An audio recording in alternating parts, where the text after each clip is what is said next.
तो ऐसा ही नहीं, दोनों बच्चे ठंड की वजह से सिकुड़ने लगे हैं। आज इधर सुदामा नीचे है तो सुदामा को भूख लगी। एक बात और बताएं महाराज परीक्षित, जब पानी बरस गया तब भूख बहुत लगती है और जब ठंड सताती है तब भी भूख लगती है, सर्दी में भी भूख लगती है और पानी बरसता है तब भी भूख लगती है। इधर सुदामा को लगी भूख तो सुदामा ने मन में सोचा कि ये दुई मुट्ठी चना है, अगर कन्हैया को अब दे दिए तो न कन्हैया फरे ना फरे हम, तो ऐसो करे कि चना हमें अकेले चढ़े कन्हैया का जाने चना मिले थे कहना। तो दादा परीक्षित सुदामा ने वो दो मुट्ठी चना निकाले हैं और निकाल करके वो चना चबने लगा है। सुदामा जब चना चबने लगा है तो ऐसा ही नहीं, इधर चना और बतासे कोई ऐसी चीज थोड़ी नहीं जो चुपचाप चबेले आवाज करता है। तो कन्हैया ने कहा भैया क्या खा रहा है, तो कपटी क्या बोला बताया है।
जैसे ही सुदामा ने चना चबे तो चना चबने पर कटर कटर की आवाज हुई।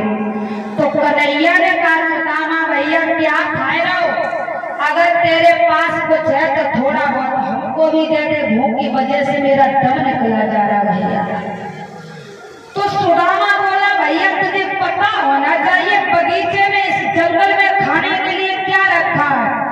तो पानी बरस रहा और आंधी चल रही तो ठंड की वजह से भाई दांती बज रही, ताजा तो कटर कटर की आवाज सुनाई दे रही। हम खाए का सुनाई रहे ना, ये हमारे बल में रखा मुझको कुछ खाने के लिए, हम कुछ नहीं खा रहे। याद रखना हम किसी की अवहेलना नहीं करते।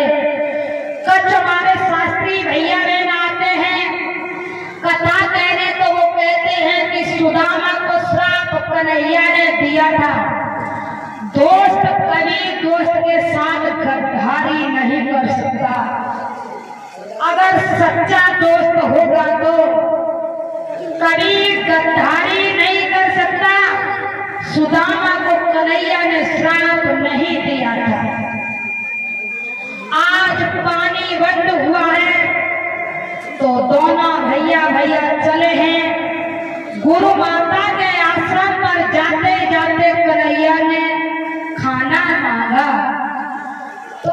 मैया ने कहा है लाला, मैंने सुदामा को 2 मुट्ठी चने दिए थे, तुम्हें दिए कि नहीं दिए? तो कन्हैया बोले मैया चना तो जानता हूं नहीं। उसी समय गुरु पत्नी ने सुदामा को श्राप दिया था कि जा भैया का हक खाने वाले तुम कंगाल हो जा, कंगाल हो जा। आज गुरु पत्नी ने श्राप दे दिया सुदामा को। इधर 64 दिनों में कन्हैया ने सभी विद्याओं को सीख लिया है। कृष्ण ने गुरु माता से कहा माँ हम अपने घर जाना चाहते हैं, हमारी शिक्षा पूरी हुई, आप गुरु दक्षिणा में हमसे कुछ मांग लीजिए। तो मैया ने कहा लाला, एक बार हम और हमारे पति गंगा स्नान को गए तो हम अपने बेटे को भाई गंगा पर खो आए थे, हमारा बेटा आज दिन तक नहीं मिला, तुम गुरु दक्षिणा में हमारा पुत्र लाकर दे दो। जिस समय कन्हैया सागर के पास चले तो सागर ने कहा हमारे पास तुम्हारा पुत्र नहीं है। कन्हैया यमलोक में पहुंचे और यमराज से कहा यमराज, ना तो यमराज रहेंगे ना यमपुरी रहेगी, हमारे गुरु का पुत्र हमें चाहिए। तो यमराज ने गुरु का पुत्र दिया, कन्हैया ने लाकर गुरु माता को दिया। आज विदाई होने लगी है दोनों बालकों की। याद रखना मैया, विदाई विदाई होती है, विदाई चाहे किसी की भी हो, विदाई के समय पर आंसू आ ही जाते हैं। और बताया है क्या, चलते समय सुदामा रोने लगा, कन्हैया से माफी मांगने लगा, भैया हमें भूल मत जाना। और बोला है भैया हमसे बहुत बड़ी गलती हो गई, और मेरे भैया भूल मत जाइए,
और हम तुम्हें कभी